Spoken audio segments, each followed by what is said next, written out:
हम कहां से वीर भगत सिंह लेके आएंगे, हम कहां से सुभाष चंद्र बोस लेके आएंगे, हम कहां से भीमराव अंबेडकर लेके आएंगे, कहां से हम रानी लक्ष्मीबाई। जगह पे जाती हूं कि अगर मेरे मुंह से कहे गए शब्द अगर एक बच्चे के भी असर कर गए तो मेरा उस स्कूल में आना सफल हो जाता है, क्योंकि मेरा मकसद एक ही है। जीवन के अंदर बहुत सारे उतार चढ़ाव रहे, मेरा जीवन आसान नहीं रहा। ऐसे स्कूल हमारे पास नहीं थे, घर की हालात परिस्थितियां ठाठ भी देखे और हालात खस्ता भी देखे। 1991 में मेरे घर में 4 ट्रैक्टर भी था, लेकिन मेरे पिताजी बड़े ही अच्छे इंसान थे। उनका सपना था कि बेटियां आगे बढ़े। जब भी हमारा जन्म हुआ, 3 बहनें हैं हम, बड़ी खुशी के साथ उन्होंने स्वागत किया इस धरती पे आने पर। मेरी दादी थोड़ी सी नाराज हुई तो मेरे पिता ने कहा कि मेरी 3 बेटियां हैं। मैं कहता हूं कि मेरे घर में 3 सीएम पैदा हुए हैं, बेटियां पैदा नहीं हुई हैं। जिसके घर में बेटी होती है उसकी वैल्यू सीएम से भी ज्यादा होती है, और आज के जमाने में तो और ज्यादा है, क्योंकि बेटियों की रेशो वैसे ही कम है। तो बहुत सारे हालात बहुत अच्छे थे, छोटा सा किसान परिवार, लेकिन समय और परिस्थितियों का नहीं पता कब बदल जाए, कब हमारे सामने चुनौतियां आ जाए, कब ये परमात्मा, ये लीले तंबू वाला ये बसाता भी है और ये कई बारी उजाड़ भी देता है। तो ऐसा ही मेरे जीवन में हुआ। मेरे पिता का सपना था कि मैं एक अंतर्राष्ट्रीय लेवल की खिलाड़ी बनूं, मैं कुछ जीवन में अच्छा करूं और मैं समाज के लिए अपना जीवन समर्पित करूं। जब मैं 12 साल की उम्र थी, मेरी छोटी सी उम्र में मैंने अपने पिता को इस धरती से जाते हुए देखा। एक हादसा होता है, मेरे पिता इस दुनिया से चले जाते हैं, लेकिन मैं सौभाग्यशाली हूं। आज भी ये कहती हूँ, मेरे पिता मेरे साथ हर कदम पे चलते हैं, क्योंकि उन्होंने मुझे विचार दिए, सपने दिए, जज्बात दिए और हौसला दिया। और छोटी सी उम्र में हल चलाना भी सिखाया। खेत में हर कदम पर मुझे ये बताया कि मुन्नी में दाने कितने पड़ते हैं, कसौला कैसे चलाया जाता है, कसी कैसे चलती है, नाड़ी कैसे तैयार की जाती है। उसको पता था कि समय से पहले मैं शायद इस दुनिया से चला जाऊंगा, क्योंकि परमात्मा रच देता है। मेरी दादी कहती है कि बे माता लिख के भेज देती है कि भाई कब मरण दिन है, कब जाने का दिन है, कब शादी का दिन है, हर दिन रच के जाती है। ब्याह रात और मरण रात ये परमात्मा लिख के भेजता है। लेकिन मेरे जितने छोटे बहन भाई बैठे हैं, मैं एक ही बात कहती हूँ, जब मेरे पिता इस दुनिया से गए, मेरी माँ चारपाई पे बीमार थी, डिप्रेशन की शिकार थी। मेरे पिता भी डिप्रेशन में रहे 4 साल तक। आज ये बीमारी इसको थोड़ा बहुत समझने लगे हैं। आज से 30 साल पहले इस बीमारी को कोई समझता नहीं था। और मेरे घर के अंदर खाने के लाले देखे, बहुत सारी हालात परिस्थितियां बदल गई थी, और मेरी 13वीं के बाद ब्याह की तैयारी भी हो गई थी। मैं 12 साल की बच्ची, जिसने ये नहीं पता कैसे उठना है, कैसे बैठना है, कैसे घर संभालना है, कैसे मैं अपनी बीमार माँ को छोड़ूं।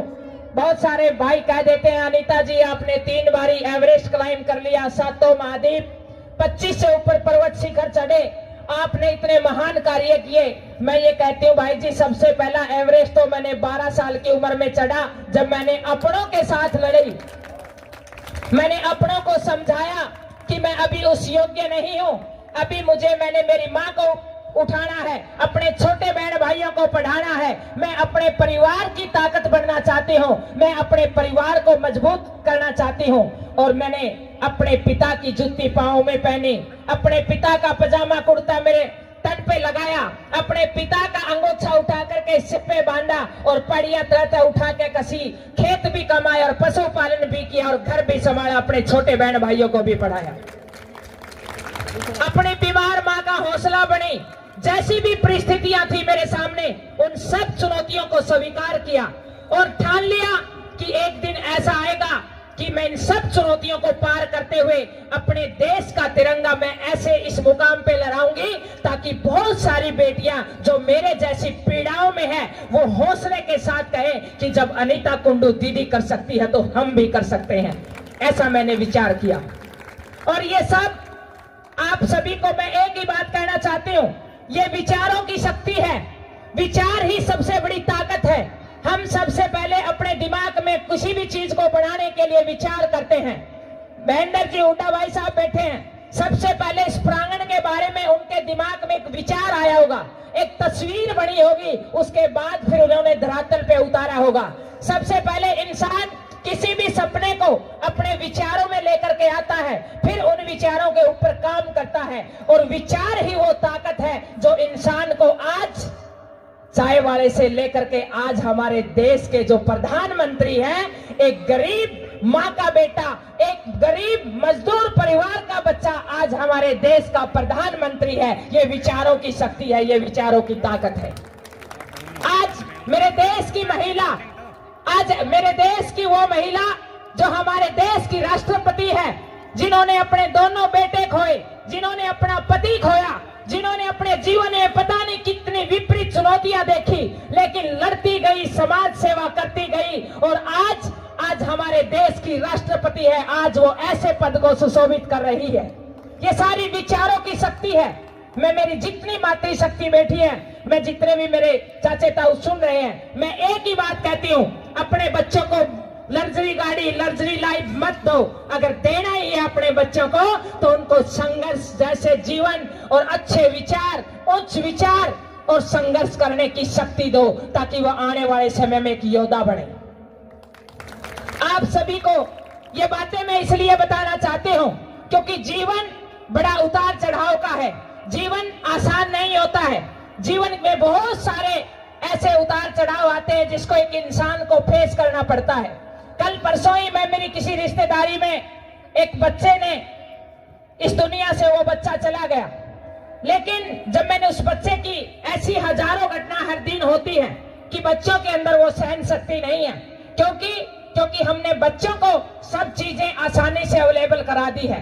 मेरा अपना मानना यही है कि बच्चों को इतनी आसानी से अगर हम हर चीज उपलब्ध कराएंगे, इतनी सुविधाओं में रखेंगे, सारा दिन एसी में रखेंगे, तो मैं पूछना चाहती हूँ मेरे देश की माताओं से, मेरे देश के चाचे ताऊओं से, हम कहां से वीर भगत सिंह लेके आएंगे, हम कहां से सुभाष चंद्र बोस लेके आएंगे, हम कहां से भीमराव अंबेडकर लेके आएंगे, कहां से हम रानी लक्ष्मीबाई पैदा करेंगे। हमने अपने बच्चों को धूप में भी तपाना होगा, ये सिखाना होगा कि एक किसान किस तरीके से अन्न पैदा करता है, एक किसान किस तरीके से 24 घंटे आंधी में, तूफान में रह करके किस तरीके से वो अपने हर घर में जाकर के वो अन्न पहुंचाने का काम करता है। एक बच्चे को ये भी सिखाना होगा कि एक जवान कैसे AK-47 उठा करके सियाचिन जैसे ग्लेशियर में, जहां पर अगर थोड़ी देर के लिए कुछ खाने का सामान रख दिया जाए तो वो बर्फ पड़ जाता है, अगर वहां पर थोड़ी देर के लिए कोई इंसान, थोड़ी देर के लिए अगर वहां सही से एक्सरसाइज ना करे, खड़ा हो जाए, तो वहां पर मौत होने के सबसे ज्यादा चांस है। वो AK-47 उठा करके मेरे देश की सेवा करता है। कैसे हम उन जवानों को तैयार कर पाएंगे? मैं मेरी माताओं से कहना चाहती हूँ, आज एल्यूमिनियम का जमाना आ गया है, फास्ट फूड का खाना आ गया है। बच्चे के टिफिन में अगर खोल के देखें, वो चूरमे की पिंडी गायब हो गई है। जहाँ दूध दही का खाना, वो मेरा हरियाणा, ये हमारी ताकत है, ये हमारी धरोहर है। मैं एक ही बात कहना चाहती हूँ, अच्छी बात है अपने बच्चों को इंग्लिश पढ़ाइए, अच्छी बात है अपने बच्चों को सभी जितनी भी लैंग्वेज है सारी, चाहे चाइनीज हो चाहे कौन सी भी हो, आप सिखाइए। लेकिन मैं एक बात जरूर कहना चाहती हूँ कि अपने बच्चों को हिंदी, हमारी राष्ट्रभाषा भी सिखाइए, और उसके साथ साथ हमारी हरियाणवी बोली भी सिखाइए, ताकि हम रूट से जुड़े रहें। आज इस बदलते दौर के अंदर हम बच्चों को क्या दे के जा रहे हैं? अच्छी बात है, स्कूल बहुत खूबसूरत हो गए हैं। मैं पूरे स्कूल का धन्यवाद करती हूँ, पूरे टीचर का धन्यवाद करती हूँ कि आपने इतना अच्छा प्रांगण बनाया है। माली से लेकर करके हर व्यक्ति ने इसमें योगदान दिया है। लेकिन मैं इतना जरूर कहना चाहूंगी कि मेरे देश की संस्कृति बहुत ज्यादा मजबूत है। 7 महाद्वीपों पर मैंने अपने देश का तिरंगा लहराया। मैं अमेरिका भी गई, मैं दक्षिण अमेरिका भी गई, मैं उत्तर अमेरिका में गई, और मैं यूरोप भी गई, मैं साउथ अफ्रीका भी गई। जहां भी मैं गई, हमारे देश के लोग इतना योग नहीं करते जितने विदेशी लोग योग करते हैं। और ये योग की जो हमारी जो सबसे बड़ी पद्धति है, ये हमारे वेदों के अंदर हिंदुस्तान ने पूरे विश्व को देने का काम किया है। मैं गर्व के साथ कहती हूँ, मैं उस धरती की बेटी हूँ जिस धरती ने स्वामी विवेकानंद जैसे योद्धा तैयार किए, स्वामी दयानंद जैसे, स्वामी रतन देव जैसे योद्धा तैयार करके, और आज हमारे देश और समाज की पूरे विश्व के अंदर अपनी संस्कृति का परचम लहराया है। मैं ज्यादा समय न लेकर के इतना कहना चाहती हूँ कि आधुनिकता के साथ साथ अच्छी बात है मोबाइल, अच्छी बात है लैपटॉप सिखाना, अच्छी बात है कंप्यूटर की नॉलेज होना, लेकिन मैं ये भी कहना चाहती हूँ कि हमारी संस्कृति को बदलना हमारा फर्ज नहीं है। वो हमारी जड़ है, वो हमारी ताकत है, वो हमारी रूट है, वो हमारी मजबूती है। और आज हम खेल के मैदान पे जब देखते हैं, बहुत आज हमारे प्रदेश और देश के बच्चों ने नाम रोशन किया है, लेकिन मैं एक बात गर्व के साथ कह सकती हूँ, अगर हमने अपने खान पान को, उसी खान पान को बनाए रखा जो हमारा पहले था, आज से 20-30 साल पहले, वही कढौनी, वही बिलौनी, वो गौ माता। मैं एक बात कहती हूँ कि आप कह रहे हो कि चाइना के मेडल आते हैं, अगर हमने अपनी संस्कृति में, हमारे उसमें जो हमारा खान पान, हमारा जो खान पान लिखा गया वेदों के अंदर, अगर वो डाइट हमने अपने बच्चों को दे दी, मैं गारंटी के साथ कहती हूँ, मैं दावे के साथ कहती हूँ कि हम बहुत सारे मेडल ओलंपिक में ला सकते हैं। इतनी ताकत हमारे घी दूध के अंदर है। मैं जब अमेरिका में गई तो अमेरिका के उस अभियान के दौरान वहां के लोगों ने कहा कि अनीता, आप बहुत अच्छी क्लाइंबर हैं, हम चाहते हैं कि आप हमारे देश में काम करें, हमारे बच्चों को ट्रेनिंग दे, हमारे बच्चों को आप आगे बढ़ाएं। मैंने कहा अभी तो मैं मिशन पे हूं, मैं जब नीचे आऊंगी तब मैं आपसे बात करूंगी।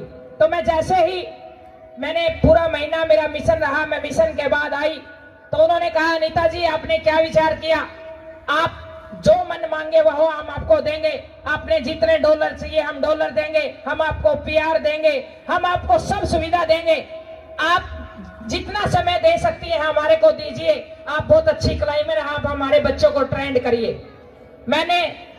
मेरा मिशन पूरा हो गया था और मैंने हाथ जोड़ के निवेदन किया, मैंने कहा आपकी और मेरी राम राम, मेरा रिश्ता हमेशा आपसे रहेगा, लेकिन मैं जो कुछ भी करना चाहती हूँ, ना मैंने डॉलरों की जरूरत, ना मैंने पीआर की जरूरत, मैं जो कुछ भी करना चाहती हूँ मैं अपने देश और समाज के लिए करना चाहती हूँ। मेरा जीवन मेरे देश और समाज के लिए समर्पित है, क्योंकि हमें लगता है कि विदेशों में पता नहीं क्या रखा है। मैं तो सच कहती हूँ भाई, मैंने 7 महाद्वीप घूमे, पूरे विश्व में जाने का अवसर मिला और बड़े बड़े 5 और 7 स्टार होटलों में रहने का मौका मिला, लेकिन सच आत्मा से कहती हूँ, जो मजा मेरी माँ जो आरा में धड़कन है और जो दाल बनाती है और जो उसके अंदर गजब का घी डाल करके उसका स्वाद बढ़ाती है, मैं सच कह रही हूँ, इतना आनंद मैंने किसी भी होटल की दाल में और सब्जी में नहीं आया। ये हमारी ताकत है, ये हमारी अच्छा खान पान, ये हमारी मजबूती है। तो मैं एक ही बात कहना चाहती हूँ कि अब बच्चों को अच्छा खान पान दे, अच्छे विचार दे, अच्छी संगत दे, और अगर हमारी असली धरोहर है तो ये बच्चे हैं, असली टूम है तो हमारी ये बच्चे हैं। मेरी जितनी भी माताएं बैठी हैं, मेरी साथ की साथी भी बैठी हैं, मैं एक ही बात कहना चाहती हूँ, ज्यादा से ज्यादा समय आप अपने बच्चों को दें, अपने घर के अंदर ज्यादा से ज्यादा किताबें रखें उन महापुरुषों की, उन महान योद्धाओं की, जिन्होंने आज आजाद भारत का हम जो आनंद ले रहे हैं, उन महान व्यक्तित्वों की कहानियां अपने बच्चों को सुनाएं। मुझे विश्वास है ये बच्चे जरूर उन विचारों को लेकर के आगे बढ़ेंगे।